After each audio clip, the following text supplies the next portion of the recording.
Buongiorno e benvenuti a 7 in punto. Questa mattina parliamo di Olimpiadi, ma lo facciamo attraverso la storia della comunicazione degli sport invernali, che in qualche modo è racchiusa in una collezione che è da visitare anche come prologo alle Olimpiadi di Milano Cortina 2026, una collezione al Museo Salce proprio di manifesti della raccolta Salce che parlano degli eventi sportivi nel corso degli anni, non solo in Italia ma anche in Europa. E per parlare di questa particolare mostra qui con me ho stamattina Elisabetta Pasqualin, buongiorno e benvenuta, Buongiorno. curatrice e ideatrice insieme, se non sbaglio, a Sergio Campagnolo di questo progetto Magico Inverno, bianche emozioni della collezione Salce. Già il titolo invoglia.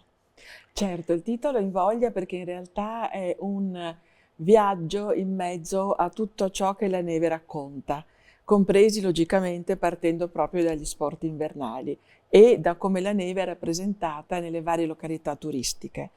Per cui questo vuole essere un racconto anche di come in realtà è cambiata la percezione stessa dell'inverno nel momento in cui ci si è resi conto che gli sport invernali potevano diventare una risorsa straordinaria, trasformando quello che poteva essere la vita invernale di alcuni paesi che erano veramente, che voleva significare quindi soprattutto povertà, freddo, miseria, invece con la scoperta dello sci automaticamente si trasformano in località turistiche ricettive e quindi lo sci diventa una risorsa importantissima. E quindi la collezione Salce, questo grandissimo museo di cui appunto sono direttore, con i suoi 25.000 manifesti racconta anche la storia dell'inverno, potremmo dire. Per cui si vede i primi sportivi, chiamiamoli così, i A primi che anni uomini, risalgono? e difatti i primi uomini in tenuta da sci sono i manifesti proprio dei primissimi del Novecento. Direi che quello più antico esposto è una locandina di un negozio di Monaco, di una signora femminile quindi, in tenuta da sci, con il famoso pattino norvegese, quindi questi sci lunghi lunghi con un unico bastone molto lungo, alto quasi quanto la persona, insomma. E forse significava che c'erano anche attrezzature perfino per le donne, il fatto che fosse una signora in abito da sci. Però appunto c'è anche un altro manifesto con il nucleo, diciamo, di uomini e donne insieme, gli uomini con l'uomo con gli sci, le donne con lo slittino. E il primo manifesto in cui si vede una figura femminile sugli sci, proprio che sta sciando, è Cortina del 23, in cui si hanno queste immagini bellissime di distese di neve, montagne, sciatori, valli innevate, questa distesa infinita di neve. E da lì poi si snoda tutto il racconto. Ma questi primi sciatori erano sciatori per necessità di movimento o erano sciatori in vacanza che si libravano sulle piste? Beh, i primi ovviamente sono per necessità, però ci sono delle descrizioni quasi di sciatori che sembrano danzare sulla neve, proprio perché nel momento in cui il movimento diventa così sciolto, così naturale, diventa una vera danza. Poi ovviamente si scopre invece, oltre che la necessità, la piacevolezza anche dello sci. Ma qual era il problema? Che le risalite si facevano a piedi, con le pelli, Ski per cui lift. diventava assolutamente faticoso e quindi era, diciamo, elitario non soltanto per i costi, ma anche per la fatica fisica. Bisognava avere la capacità di poter risolvere e affrontare queste enormi fatiche. È chiaro che poi l'avvento dei mezzi di risalita ha cambiato completamente, ha eliminato la fatica e ha lasciato solo la lebbrezza della libertà, della gioia, del volare in alto, di arrivare alle cime in mezzo al cielo senza più legami, senza più fatica. E ci sono manifesti della collezione Salce che documentano questi passaggi, perché lei è il direttore di un museo straordinario dal mio punto di vista. Questi manifesti che sono, lei prima mi diceva, Salce ha intuito la forza della comunicazione visiva, no? Della parola che diventa ermetica, diciamo così, del claim pubblicitario e dell'immagine che poi è un'immagine grafica all'inizio, più che altro è grafica, no? Quindi una grafica che in qualche modo è anche espressione di un bel disegno, espressione artistica. Certo, infatti all'inizio sono proprio queste immagini che colpiscono, che racchiudono il messaggio in maniera estremamente ermetica, sintetica ed efficace. E la capacità proprio di di questi autori, di questi artisti, io li chiamo, è proprio questa. E quindi viene raccontata anche proprio tutta la storia, nel nostro caso specifico, dello sci e di come alcune località hanno trovato subito la loro esatta declinazione, perché se pensiamo a Cortina c'è una parte dedicata a come Cortina si pone come località turistica invernale, quando decide di avere la doppia stagione, quindi non soltanto essere la località estiva per le vacanze estive, ma anche in inverno. E quindi ecco che appaiono belle donne, che appaiono felici di stare al sole, che si godono proprio, si fanno baciare dal sole in mezzo alle piste, in mezzo alla neve, dove il lettering assume anche un significato anche qui di complementarietà e di importanza fondamentale, nasce insieme al messaggio visivo stesso. Oppure le piste raccontate per gli sciatori, come alcuni manifesti, un manifesto mi viene in mente di Lenarte in cui sono proprio raccontate le piste quasi fosse una carta geografica apposta per gli sciatori. Oppure Che anni ancora, siamo in questi casi che lei ci sta citando? ma dal 30 in poi. Oppure anche i primi grandi alberghi, perché anche questi chiaramente cambiando, diventando una località sciistica elitaria, bisognava anche che ci fosse una qualità ricettiva degna del pubblico che si voleva richiamare. Quindi ecco allora quelle immagini con i grandi alberghi, con gli sciatori che dall'alto contemplano queste bellissime strutture, oppure anche le gare, perché Cortina in realtà ha avuto le prime gare di sci fin dai primi del Novecento, ancora prima di essere italiana, e poi continua a fare campionati internazionali, sportivi. Due Olimpiadi adesso in poi qualche modo può annoverare. Esatto, in 70 anni abbiamo queste 2 Olimpiadi e una sezione dedicata proprio anche a Cortina 56, perché di fatti non poteva mancare.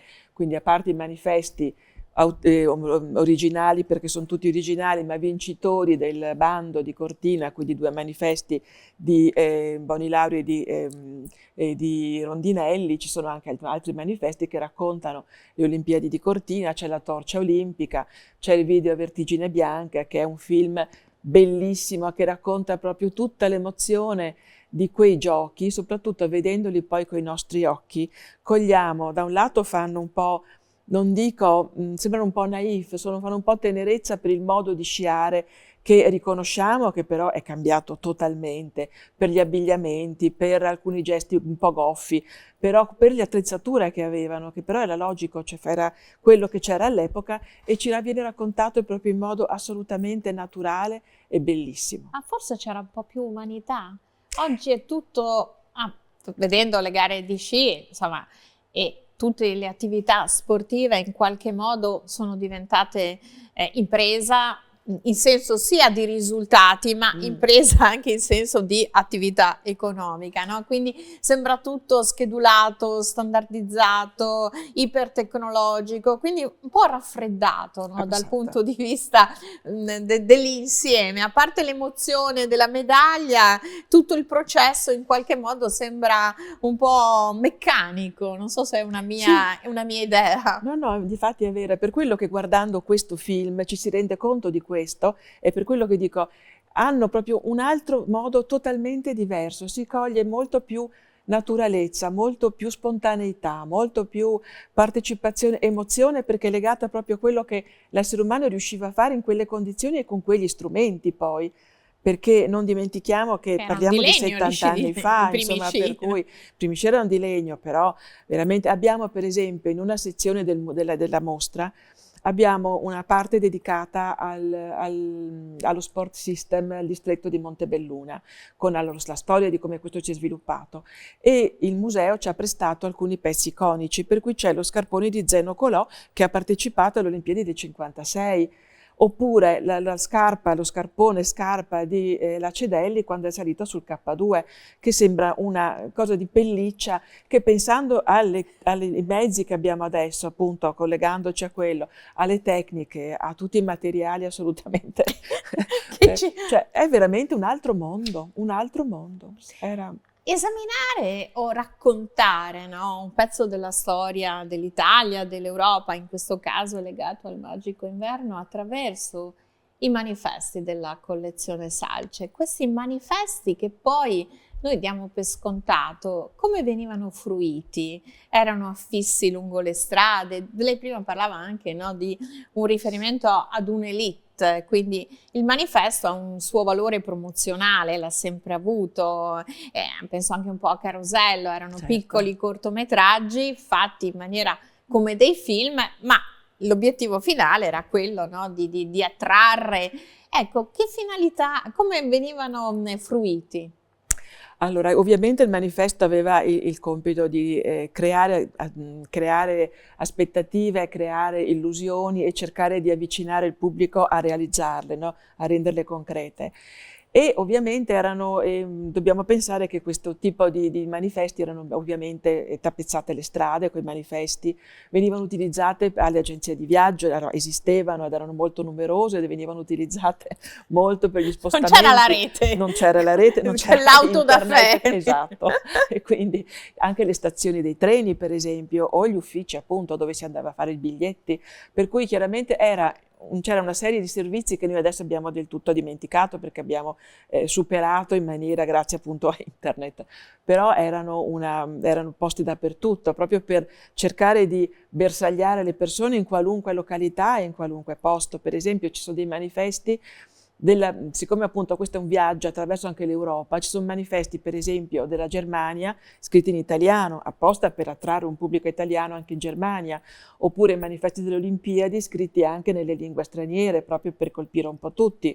C'è proprio uno scambio di questo tipo un po' dappertutto, quindi c'era l'ENIT, questo ente che comunque era delegato proprio, esatto, a rappresentare il turismo italiano all'estero, per cui chiaramente c'era questa diffusione di manifesti un po' dappertutto. Osservandoli oggi, se ne coglie il potere evocativo?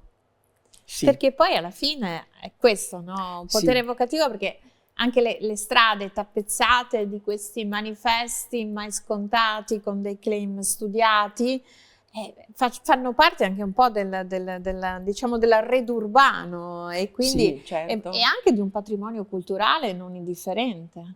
Sì, difatti, però devo dire che ancora adesso comunicano quello che volevano Sì, appunto infatti. raccontare, perché hanno la capacità di racchiudere in un disegno, potremmo dire, 1000 suggestioni e 1000 stimoli, per cui non ci lasciano indifferenti, perché riusciamo a leggere un po' anche come una cartina al tornasole tutto quello che viene raccontato, che noi adesso possiamo cogliere più di quanto potessero fare gli spettatori dell'epoca, però noi riusciamo anche a cogliere quello che lo spettatore dell'epoca poteva vedere, perché sicuramente sono immagini molto ricche, molto immediate, comunicano molto, veramente una forza, una spontaneità, una capacità, una voglia di identificazione quasi che non lascia indifferenti.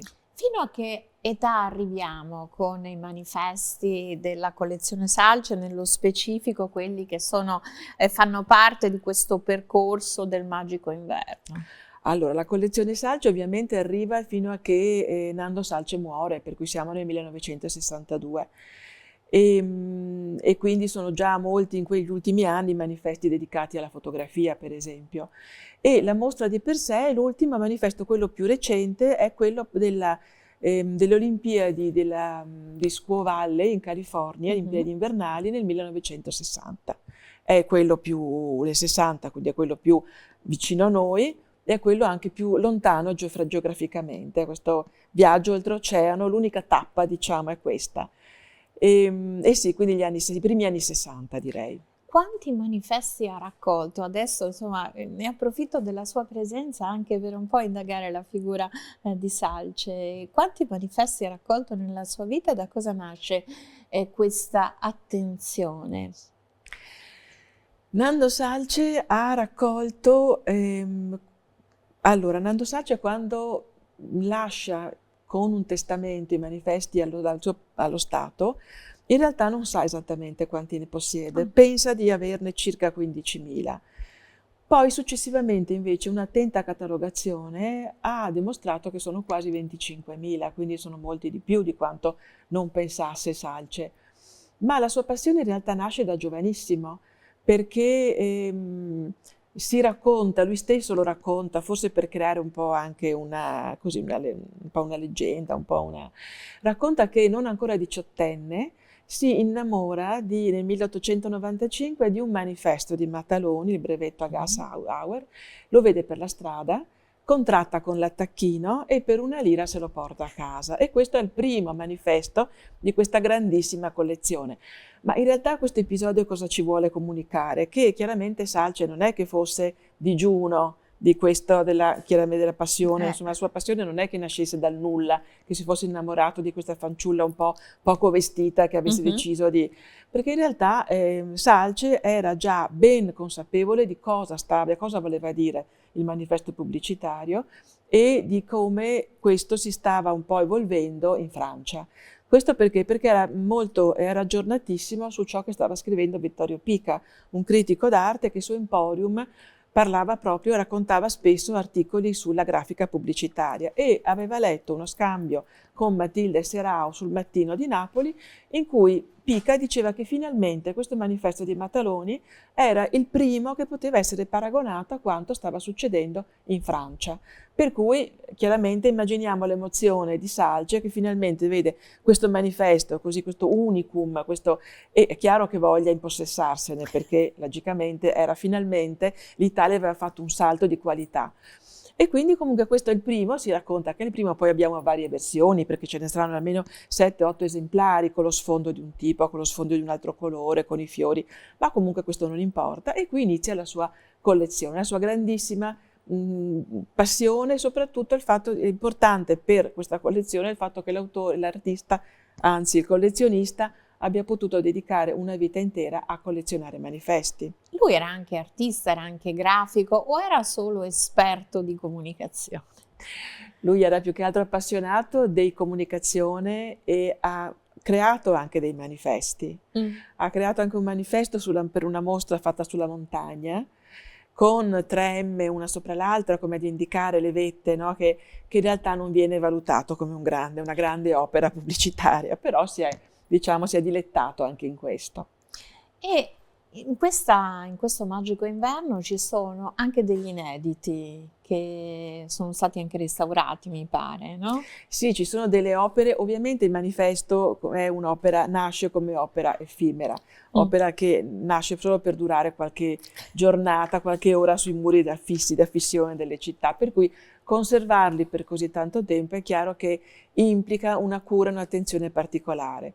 Ovviamente non sempre tutti sono immediatamente visibili e quindi la volta che si decide di esporli bisogna avere un attimo di cura e un attimo di attenzione.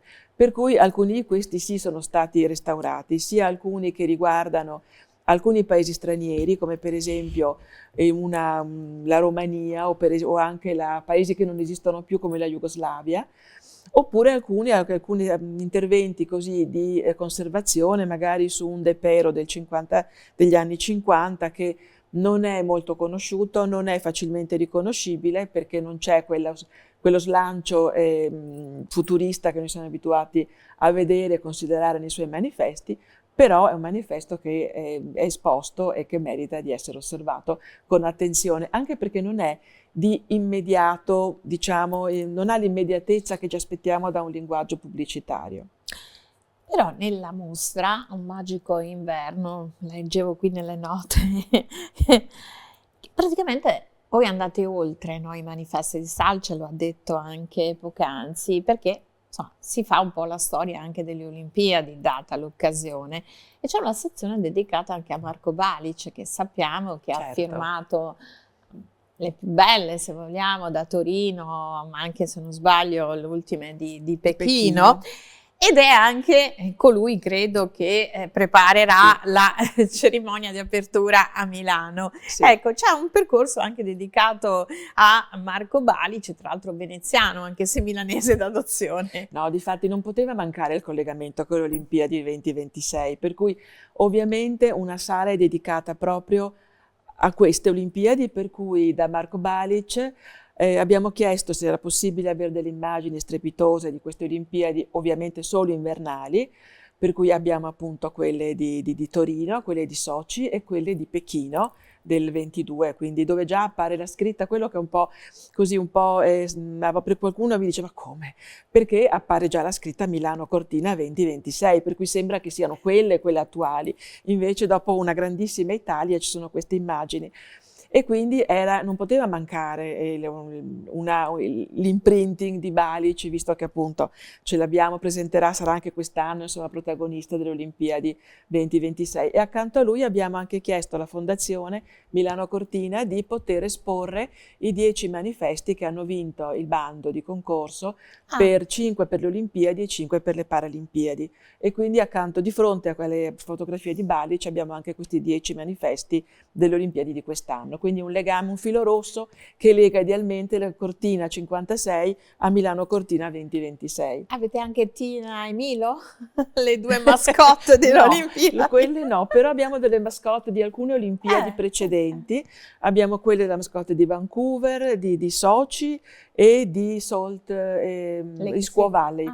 Sempre quelle invernali, mascotta autentica originale delle Olimpiadi invernali, sì. Poi c'è un riferimento che viene automatico, chi ha vissuto gli anni 80, cortina dei viaggi di Natale, no? Cortina emblematica in questi film di Boldi, De Sica, certo. che indubbiamente anche questi hanno fatto un po' la storia, no? La storia dei Commenda che vanno a Cortina per il Natale. E non poteva infatti mancare nemmeno questo, sia come omaggio a Renato Casaro, mancato purtroppo da poco, sia proprio a conclusione, diciamo, del percorso, in quanto per far vedere come anche il cinema ha voluto utilizzare gli sfondi natalizi e di neve proprio per dei film che hanno avuto sempre enormi successi, per cui c'è il bozzetto originale di Vacanze di Natale di Renato Casaro, che chiude un po' la sezione della mostra e accompagna verso quella che è la sala Casaro che noi abbiamo perennemente aperta con le opere dei bozzetti originali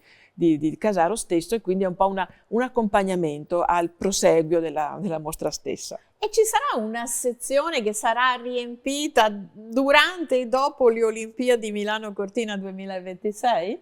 In che senso riempita? Che magari una prospettiva, un domani, di un nuovo percorso che prevede anche questa pagina che si deve ancora scrivere in qualche modo. Ma perché no? Può essere, non possiamo mai dire mai.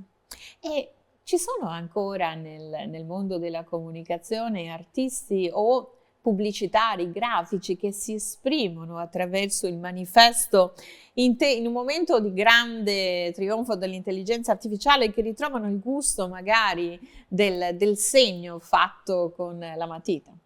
Sì, ce ne sono, assolutamente sì, però ovviamente è cambiato il modo, il messaggio che il manifesto vuole portare. Ce ne sono e sono anche molto bravi, nel senso che non voglio far nomi per non, diciamo, per fare torto a qualcuno. Esatto, però sono sempre manifesti commissionati per motivi particolari che però sono più opere d'arte sì, o per accompagnare delle opere, magari delle opere liriche, nel senso magari un campo più musicale di opera lirica, oppure un campo più di esercizi locali, però che vogliono abbellire il proprio interno. Quindi espressioni più artistiche, meno popolari, diciamo. Esatto, meno assolutamente popolari. Meno popolari, questo sì. Però certo. sarebbe auspicabile ce ne un sono ritorno ancora. al manifesto popolare, che non sia l'indicazione dell'offerta del supermercato, che anche quella ha più che dignità. No, è vero, però vedo che la fotografia ormai e l'intelligenza artificiale ormai hanno il sopravvento su tutto, per cui proprio... Vabbè, ma noi... Però non si sa mai, anche diciamo, la contaminazione, certo. no? Studiando la storia, la contaminazione è sempre stata la carta È vincente. vero, certamente, sì. Bene, io ringrazio Elisabetta Pasqualin, insomma un magico inverno, bianche emozioni dalla collezione Salce, il Museo Nazionale Salce, una collezione da vedere fino a quando resta aperta? Fino al 29 marzo. Le aperture sono dal venerdì alla domenica, però per gruppi di più di 5 persone basta scrivere una mail e apriamo in qualunque momento. Quindi fino al 29 marzo, quindi c'è anche il tempo di partecipare come spettatori alle Olimpiadi di Cortina 2026 e magari portare poi un contributo facendo un viaggio a ritroso attraverso gli sport invernali dall'inizio del Novecento fino a quasi i giorni nostri. Ringrazio Elisabetta Pasqualini, ringrazio anche voi per averci seguito questa mattina. Torniamo domani mattina, 7 in punto, ogni giorno. Grazie, arrivederci.